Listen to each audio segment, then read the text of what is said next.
And we'll have a look at this P&L for me.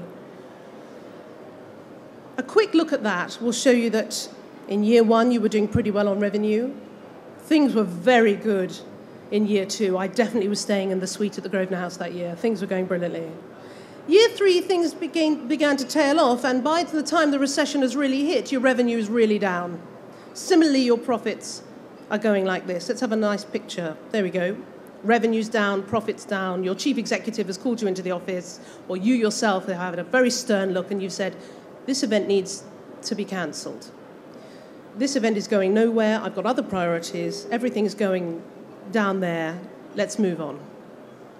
There are other ways to look at this, and I would urge you to look at something like a key performance indicator of cost per head. I'm much more comfortable usually talking about lovely table centres and how to negotiate with a venue.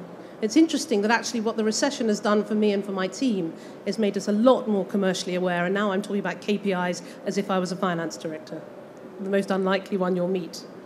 This is what the cost per head of this particular event looks like. You divide your total costs by the total number of people coming. That's all you need to do. And as you can see here, in year 2, when we thought things were going really well, we were spending through the roof. We were having a wild time. Actually, what's happened is the team has gone, things are tough, there's a recession hitting, we're going to drop our costs, we're going to manage this so that our costs, which is the blue line, have come right down to be exactly the same as your price per head, your ticket price. You have de-risked this event. You go to your chief executive and you say, this event is not going to make a loss this year, and any sponsorship that comes in is going to fall straight to the bottom line. This particular picture, if you can go back and check your P&Ls when you get back and go and have a look at your cost per head, if you've managed to get something like this where your cost per head is the same or lower than your ticket price, you should survive. You must demand that you survive, because as a recession, we come out of recession, as soon as you make any sponsorship money, you're back in profit. So never say never. Have another look at your cost per thousand, and things are slightly more rosy than you might have thought before. And in terms of rosy, if you are lucky enough to keep your sponsors, it's not just about branding anymore. No, this is not my car. It would be Chanel. The thing is that things have changed. Sponsors now want return on investment. And when I started in this business as a small girl in the Victorian era, all I remember was that people were very happy as sponsors to come on stage. They'd have a nice logo loop.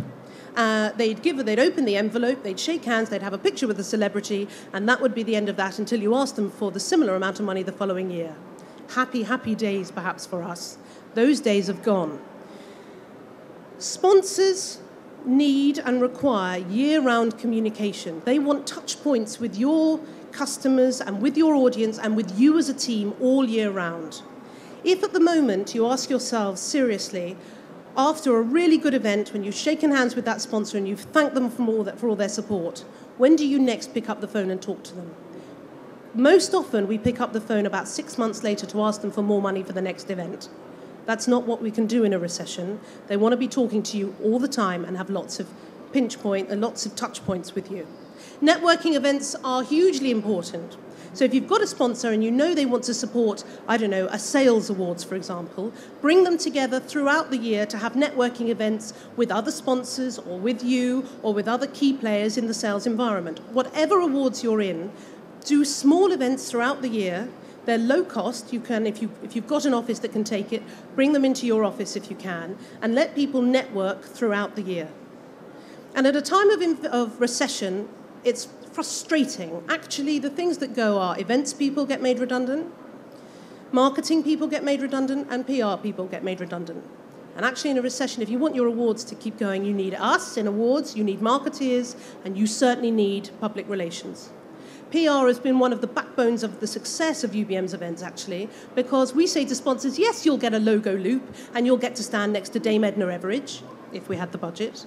But actually, we'll do press releases so that the Daily Telegraph covers that you've sponsored this event. We'll try and get you on local radio. We'll have a poster campaign around the southeast where you're targeting.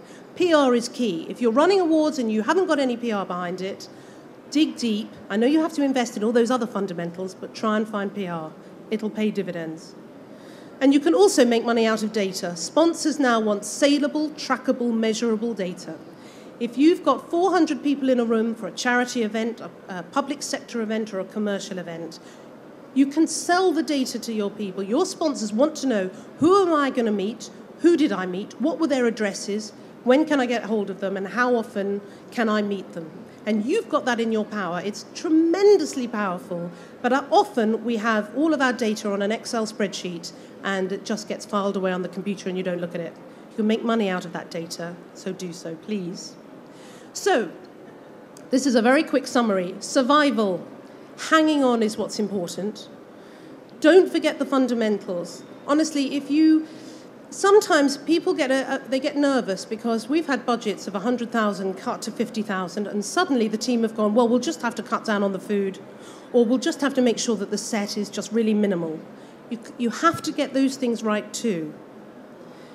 Target your efforts. Put your money in your host. Don't worry about little things that don't matter. So walk through your own event or talk to your production companies. Production companies who are pitching for you might themselves be doing tremendously beautiful pitches which are perfect bound and glossy with wonderful photographs. You don't need that. Tell them, pass on the discount. If you get this, don't do any of that. Just come in and talk to me and pass the discount from that wonderful glossy brochure back to me. You don't need it. I'm very happy to do this again for you, gentlemen, but you've missed quite a bit. Be creative with your thinking. So I've talked about table centres, for example. Who can afford table centres? Well, we found a really good way of doing something quirky was we put some herbs in the middle of a table with a pair of scissors. Herbs are relatively inexpensive. You can buy them at Tesco in bulk, or you can go to some sort of nursery. And people were clipping off their bits of basil, and they were clipping off their parsley, and they were sprinkling it on their meal. And it was the most exciting table centre they'd had. And it came out of necessity, which is we couldn't afford roses. Be realistic about what you can do. If you've got no money, of course you can't bring the Oscars to life. No, you can't afford George Clooney. But it doesn't matter. You can do that, please God, when the money comes back in. So for the sake of your teams and for yourselves, be realistic about what you can do. And lose the fear. I'm a bit nasal today, but my team think I've got quite a posh voice. So I tend to do posh events, and I do the voiceovers. For those events which are a bit more funky, like Music Week, I would obviously be clearly incredibly wrong. So we use somebody a bit funkier in the office to do the voiceover. I've introduced Martin Kemp. I've introduced all sorts of people. But I've saved 500 quid on having an expensive voiceover or a recording of a voiceover in a studio. Do it yourself. You can speak. You know what you want it to sound like. Get on the microphone. Practice a bit. Your production company will help you. It's quite fun. That's about being flexible. That's about being prepared to do exactly what you want, what you need to do. And when everything is going wrong because you've done it yourself and actually the set that you helped to build and design isn't quite right, be open-minded. You can change things. Be flexible at the last minute. We choose credibility to differentiate ourselves. In a recession, our salespeople, our events people, I go out and I say, you have to, if you don't do anything, you have to sponsor these awards because they mean something to win. So credibility has differentiated us from everybody else. Yours might be a glamorous event. Yours might be you have to come to our awards because they've got the most fantastic entertainment or the most fantastic service from us as a client. But make sure that you do something that makes you the must attend, must sponsor. I've talked about do it yourself. I can't stress it enough. The thing is, I think for those of us who are fortunate, and I do think we're fortunate to be in the awards business because it's hugely glamorous. I wanted to be Shirley Bassey. It didn't happen, and I think this is the next best thing. The thing is, when you go for a tasting, and I really, really have sat there, and I've sat with clients and customers who have agonized over whether or not the green of the pea on the plate would look absolutely right with the jus that's going with the beef. It's actually something you really need to remember. Nobody ever congratulates you on how fantastic that souffle was. So those are some of my top tips. There's a souffle that I didn't make. It's been a pleasure to talk to you. We have a little bit of time for questions. Thank you for listening. Thank you.